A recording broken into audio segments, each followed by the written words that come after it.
Bonjour chers Cabal spectateurs et bienvenue dans notre émission spéciale, la troisième mi-temps. Émission spéciale où je rencontre des spécialistes du Blood Bowl et comme toujours pour m'accompagner, notre cher Vungsar. Salut à tous. Vungsar, grand pro player qui va nous aider aujourd'hui à décrypter, ex-pro player, ex-entraîneur qui va nous aider un petit peu à décrypter le langage et les techniques spécifiques que peuvent développer des joueurs de Blood Bowl sur le terrain afin de pouvoir tous ensemble mieux lire le jeu de ces équipes. C'est vrai parce que certains qui ne sont peut-être pas totalement versés dans les arcanes de ce si beau sport peuvent peut-être se demander mais alors comment faire en telle situation, comment les joueurs arrivent-ils à déployer de telles merveilles techniques? Eh bien je suis là pour répondre à toutes vos questions. Oui, et puis déjà pour commencer, c'est vrai qu'il y a souvent des choses qui arrivent qui peuvent déconcerter l'œil non averti du Cabal spectateur. C'est quand les joueurs semblent démarrer une action qui semble très hasardeuse, qui va vers l'échec et que soudain ils s'en remettent. Je sais que dans le jargon on appelle ça une relance, mais expliquez-nous un peu comment vous définissez en fait cette idée de relance en fait dans le milieu, dans le jargon? On parle de relance parce que vraiment on est sur un changement de dynamisme, hein. C'est-à-dire que c'est quelque chose qui se travaille beaucoup en amont à l'entraînement. Donc il faut vraiment prendre le temps de travailler le collectif ainsi que les talents individuels et donc ça permet en fait de ressouder le groupe autour d'un plan de jeu, d'un game plan comme on dit, afin tout simplement de tirer le meilleur parti de n'importe quelle situation, même si elle peut sembler mal engagée, et ça permet effectivement parfois de se sortir de situations très épineuses. Oui, c'est un petit peu comme dans le jeu du cul de chouette, un jeu qu'on joue avec des dés, que vous connaissez très bien. Quand on propose une relance, c'est qu'on vient de faire un jet malheureux et qu'on a l'occasion de reprendre un de ces dés et de le jeter à nouveau. Exactement. Donc c'est un peu de là que je crois vient l'expression de cette idée de la relance. C'est un peu du jeu de dés, car je sais que les joueurs de Blood Bowl sont très friands de jeux de barre. Ils sont très très friands de jeux de barre tout court. Voilà, très superstitieux, donc c'est vrai que souvent... Enfin, quand les enjeux sont à ce stade, c'est vrai qu'on a tendance à s'en remettre à certaines puissances surnaturelles ou supérieures, comme on veut. J'imagine. Après, chacun fait son petit bout de chemin. Oui, je comprends, nous ne sommes pas une émission qui va parler de divinité, mais bien de Blood Bowl. Alors pour commencer, commençons déjà avec ce qui est l'intérêt du Blood Bowl, le jeu de passe. Nous allons parler le jeu de passe, le jeu de ballon. L'intérêt du Blood Bowl, certains vous contrediraient à ce niveau, certains me contrediraient, mais j'ai toujours aimé cet aspect de le ballon et le touchdown est plus important que tout. Vraiment, cette abnégation qu'on peut avoir. Et dans ce jeu de ballon, je sais qu'il y a trois techniques très répandues et très très utilisées par des joueurs spécialistes, notamment les lanceurs et les receveurs, qui ont des techniques très très spécifiques. Est-ce que vous pouvez nous en parler un petit peu de ces tactiques, Vungsar? Absolument. Alors, c'est des techniques qui varient évidemment d'une équipe à l'autre, parce que chaque entraîneur a ses petits secrets, chaque entraîneur a ses petits trucs, et évidemment chaque joueur a ses particularités aussi. On n'entraînera pas un elfe de la même manière qu'on entraînera un gobelin, tout simplement parce qu'un gobelin coûte beaucoup moins cher, il est donc c'est beaucoup moins plus vite remplaçable. C'est ça, exactement. Bon, il est aussi beaucoup plus con. Ce sont des choses qui arrivent. Ça c'est quand même malheureusement pour eux. Mais ce qui va se passer, c'est que les passeurs et les receveurs vont souvent travailler ensemble. Donc ils vont avoir un entraînement spécial pour s'habituer l'un à l'autre, aux appels de balles, aux différents positionnements.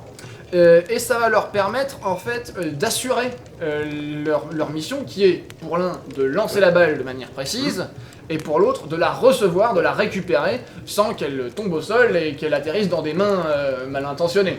Donc je sais que il y a ce genre dans le jargon, donc on aurait pour les passeurs, il y a donc ce qu'on appelle la passe, c'est ça, qui est vraiment cette tactique précise qui lui permet d'un peu de relancer en cas de passe un peu hasardeuse. C'est des choses qui arrivent, parce que le soleil dans les yeux, un mauvais placement, une charge de l'équipe ennemie qui vient troubler votre préparation à la passe, le vent, qui est quelque chose de très récurrent dans les stades ouverts, il faut faire attention. Donc je sais qu'ils peuvent avoir cet aspect de relance lorsqu'ils seraient sur le point de rater une passe. Tout à fait. Alors après, chaque technique est propre à chaque individu. Moi, personnellement, je n'ai pas occupé ce poste-là, mais j'ai entraîné beaucoup de passeurs, et c'est vrai que chacun va avoir sa technique, une technique qui lui est propre, qui va lui permettre en fait de reprendre son geste, quelque part. Donc c'est-à-dire qu'il va peut-être entamer un geste, se rendre compte que la situation n'est pas idéale, et reprendre son geste, modifier sa position, afin que le ballon parte au bon endroit. Et bien sûr, il me semble d'ailleurs que comme c'est une tactique très liée au joueur qui est le passeur lui-même, c'est une relance qu'il a de lui-même et non pas dirigée par le coach de l'équipe. Ah, tout à fait. C'est vraiment une relance personnelle qu'il peut obtenir seul en cas de passe précisément. C'est une compétence qui lui est propre. Et à l'inverse, du coup, du côté des receveurs, nous avons la réception. C'est ça. Et alors là, c'est toute une question de placement, de positionnement par rapport à la balle, la trajectoire du ballon, le vent, l'équipe adverse. Oui. Il y a plein de paramètres qui rentrent en compte. Et encore une fois, chaque joueur, les meilleurs joueurs ont des techniques qui sont très très pointues. Et chacun va avoir la technique qui lui correspond. Hein.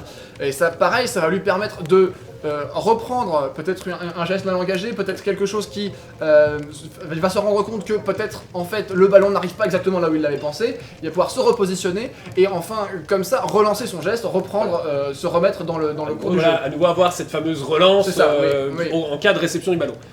Il y a certains qui ont développé aussi l'aspect du ramassage de ballon, parce que c'est un aspect qu'on oublie assez souvent, c'est que le ballon tombe au sol, il faut bien le ramasser. Et je sais qu'il y a des gens qui ont développé des capacités assez incroyables quand il s'agit de s'assurer que le ballon, de ramasser le ballon efficacement, parce qu'on voit souvent des gens essayer de ramasser un ballon au sol et s'en mêler les pinceaux très bêtement.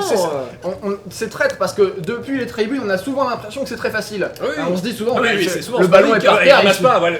Personne n'embête le ballon. Et en fait, c'est bien plus traître que ça, parce que bon, d'une part, les terrains étant ce qu'ils sont, bon après, ce problème-là, c'est autre chose, mais c'est une question de conflit entre les jardiniers de la NAF et l'organisation elle-même, qui dure depuis à peu près 30 saisons maintenant. Hein, c'est vrai que, bon, après, si les ogres n'avaient pas mangé tous les gobelins, c'est autre chose. Ce sont des choses qui arrivent. Mais les terrains étant ce qu'ils sont, il faut faire avec, et parfois, effectivement, l'irrégularité des terrains, et puis peut-être certaines fois, certaines, disons, techniques d'équipe qui sont mises en place par certains entraîneurs, peut-être moins regardant sur la lettre des règles en elle-même, hein, vont faire que le ballon ou le terrain va être plus difficile à pratiquer. Et que donc c'est là que ces joueurs qui ont travaillé en fait sur cette technique vont pouvoir aider leur équipe et que toutes leurs compétences vont pouvoir rentrer en ligne de compte. C'est une compétence que je crois qu'on appelle la prise sûre. Hein, c'est ça. Dans le milieu, on appelle ça la prise sûre. On appelle ça aussi, c'est une question de dextérité aussi. Parfois, on parle de dextérité. Dextérité, ça peut arriver. Donc effectivement, c'est souvent des lanceurs ou des joueurs de ballon. Hein. On a rarement des bloqueurs qui s'occupent de ce genre de. Oui, c'est vrai que ce n'est pas leur travail direct. Exactement. Quoique dans certaines équipes elfes, ça arrive quand même parfois que c'est une compétence de ballon qui est peut-être plus générale que la passe qui est quand même très spécialisée. Effectivement, d'accord. Effectivement, parce qu'on peut tout à fait utiliser cette compétence pour mettre en place un jeu de course et au détriment d'un jeu de passe, alors que et donc c'est quelque chose qui est peut-être plus général, plus utile pour une équipe de course, une équipe peut-être plus moyenne, enfin. Voilà, un peu plus équilibré dans l'écart entre les capacités ou les avec peut-être moins de spécialité. C'est ça, voilà. Ça c'est pour tout ce qui est du jeu du ballon, mais tout le monde sait, le Blood Bowl ce n'est pas que le jeu de ballon, c'est aussi le beau sport, beau sport et surtout le beau jeu de camaraderie, c'est le jeu de force. Et le contact, là aussi on a des joueurs qui se spécialisent dans des caractéristiques et des capacités bien spécifiques à ce jeu, ce jeu de maintien, ce jeu de camaraderie. Parlons d'abord du tacle. Le tacle, quelque chose de très classique. Le tacle, alors c'est quelque chose qui a été développé pour contrer les équipes qui sont très fines, qui jouent de manière très... qui jouent loin du contact, tout en d'esquiver. Hein. Donc les capacités d'esquive de certaines équipes elfes qui leur permettent de se défaire bien plus facilement du contact des plaquages ennemis. Et donc le tacle, ça a été développé, bon maintenant c'est quand même très vieux, hein. ça remonte énormément. Mais ça a été développé en tout premier lieu de manière à limiter annuler en fait quelque part ses compétences d'évitement, hein, en les forçant en fait à rester au contact et en rendant en fait le fait d'esquiver le contact, le chocolat, l'engagement, hein, de manière de rendre ça plus dangereux, plus risqué. C'était vraiment parce qu'on avait vraiment des bloqueurs qui étaient souvent très occupés dans le côté masse, dans le côté groupe et qui avaient du mal à voir les joueurs qui s'en sortaient, donc qui ont développé effectivement ce côté de tacle où on va chercher directement dans les jambes des gens qui sont capables de s'extraire habilement du contact.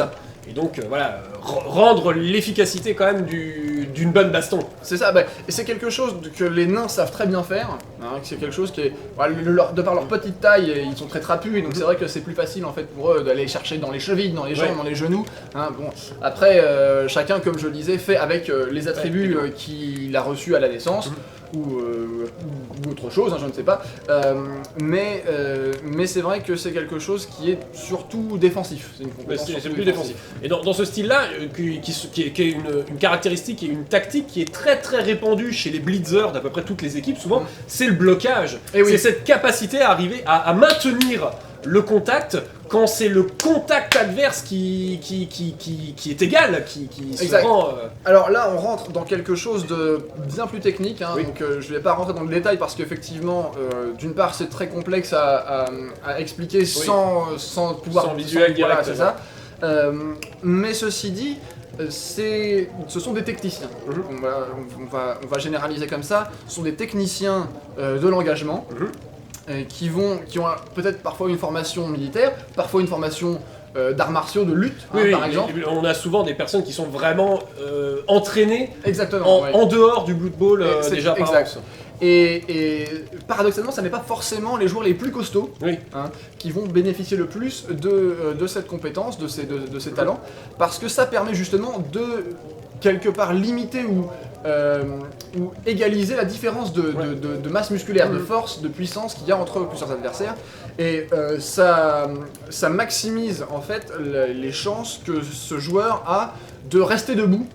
En cas de contact, en cas de plaquage, violent, on l'a déjà vu du coup sur cette terminologie quand ils utilisent déjà, quand ils parlent de ce côté de dé de blocage, ce côté qui indique des fois quand le contact doit être réussi, sauf si la personne a blocage, on a vraiment ce côté où ces techniciens arrivent à rester debout là où ils devraient être mis au sol. Alors là on parle vraiment de termes d'analyse, hein. C'est quelque chose qu'on va retrouver beaucoup dans le jargon des analystes.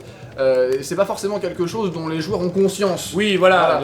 Les joueurs ont plus l'idée de la pratique plus que de la terminologie que nous utilisons. Mais c'est vrai que pour les analyses de match, pour surtout tous les bookies qui ont besoin d'avoir des données bien précises, là on va parler de compétences, on va parler de stats, et donc c'est là que ce jargon va rentrer en ligne de compte. Mais c'est vrai que c'est intéressant d'avoir ces données afin de pouvoir mieux comprendre les différences entre les différents postes.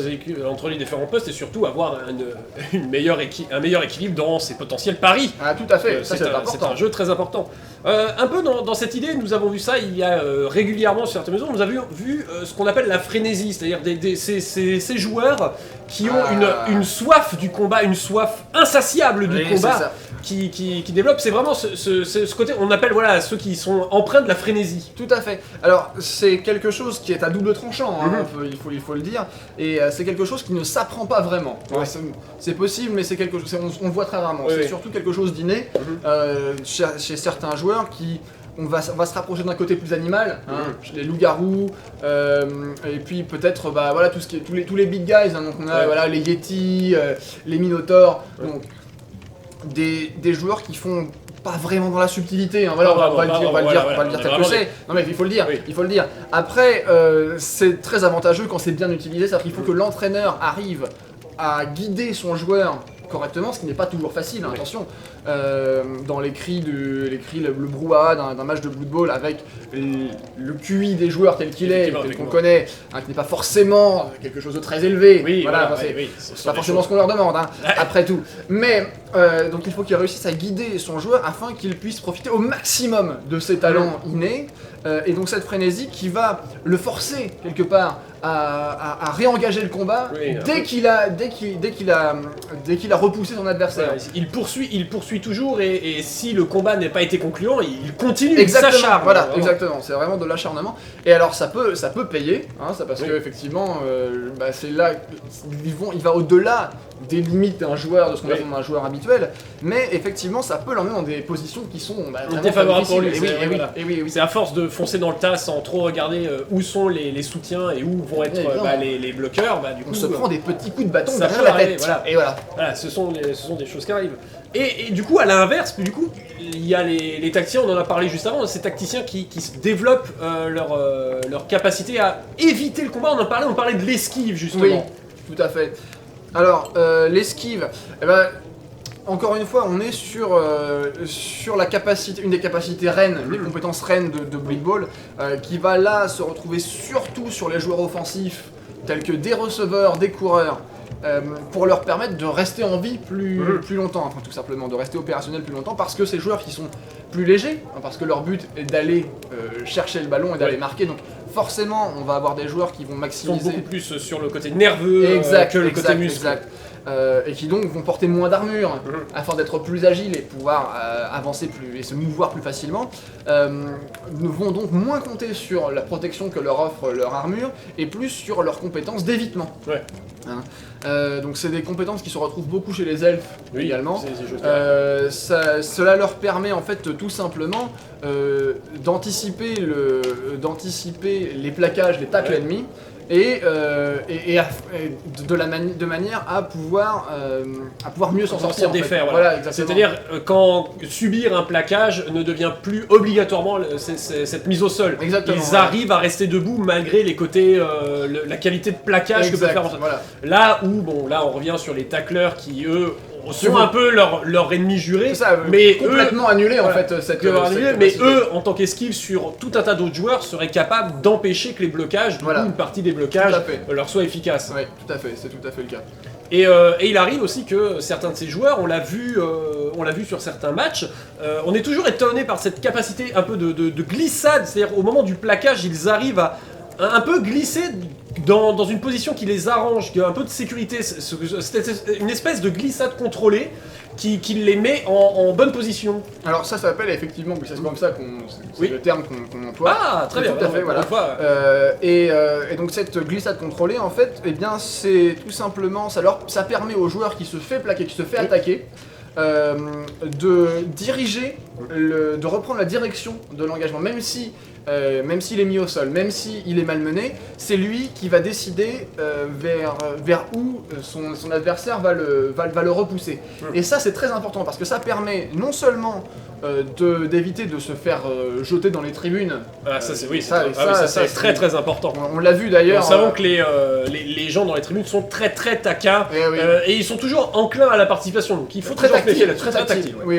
C'est-à-dire qu'ils ont bien le côté avec les poings et puis aussi avec à peu près tout un tas d'objets. Voilà. Donc bon, c'est vrai que ça peut être désagréable comme expérience, effectivement. Et donc cette compétence, cette contrôlée, va permettre aux joueurs qui la possèdent de se sortir de ce genre de mauvais pas. Et même s'il est mis au sol, il va quand même réussir à se réorienter afin de ne pas tomber dans une position qui soit trop défavorable. Oui, effectivement. Et c'est une compétence qui, avec un joueur plus expérimenté qui aurait développé par exemple esquive, devient redoutable. Ah oui. Parce que là, on a quelqu'un qui est très difficile à mettre au sol et qui en plus va réussir à complètement réorienter. À garder un avantage même lors de sa mise au sol. C'est-à-dire que les deux compétences reines de Blood Bowl, ce sera blocage et esquive. Ça, tout le monde est à peu près d'accord. Oui, c'est vraiment des compétences que on les voit très souvent dans les teamwork des équipes lors des moments. C'est vraiment la base. C'est vraiment des entraînements qui sont très très récurrents, qui sont très difficiles, mais qui sont très récurrents. On voit énormément de joueurs se soumettre au teamwork des esquives et des blocages.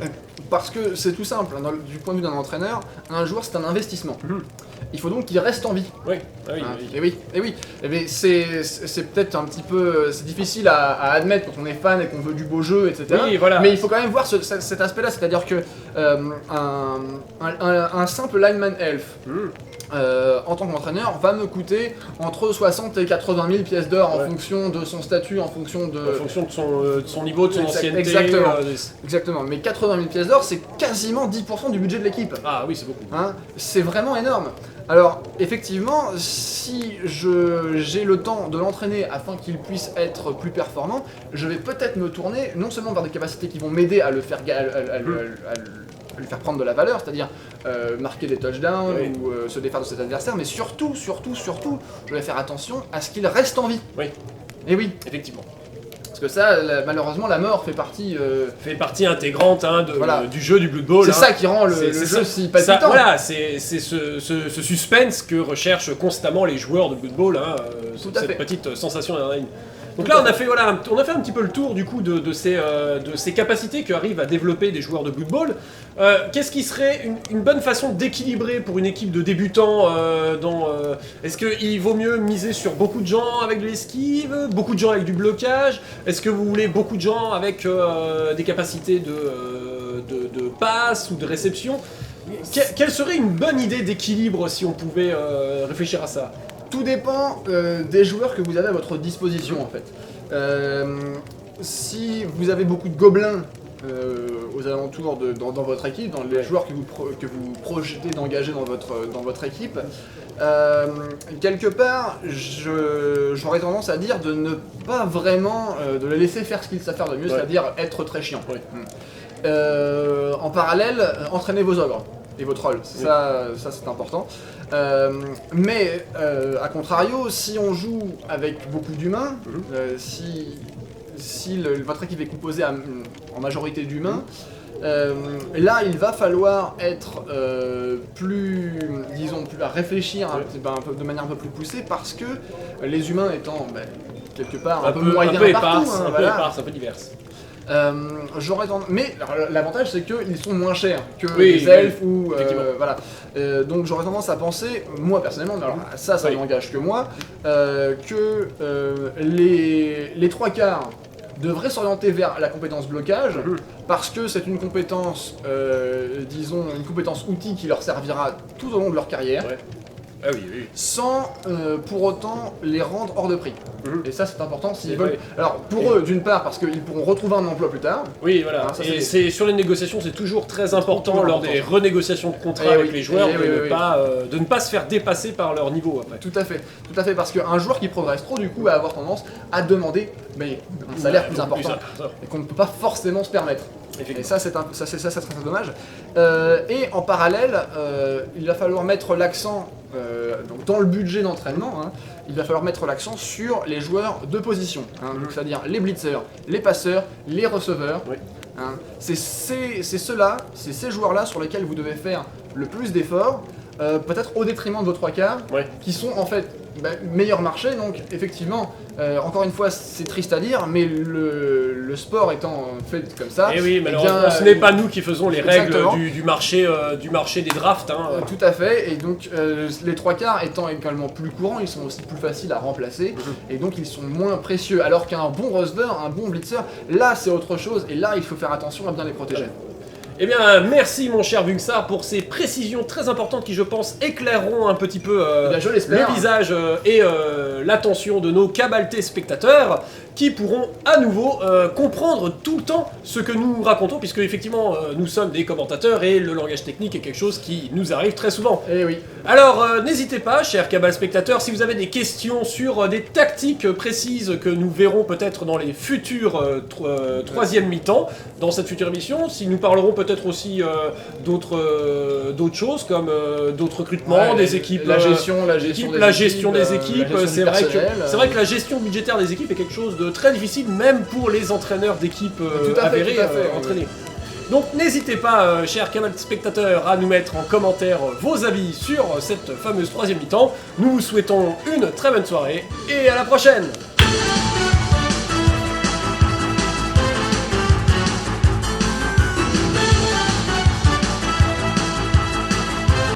Bonjour, chers cabal spectateurs. Bonjour, chers cabal spectateurs. Ça va dans le bêtisier à la fin. Bonjour chers cabal spectateurs et bienvenue dans notre... Bonjour chers cabal spectateurs et bienvenue dans notre... Oh putain.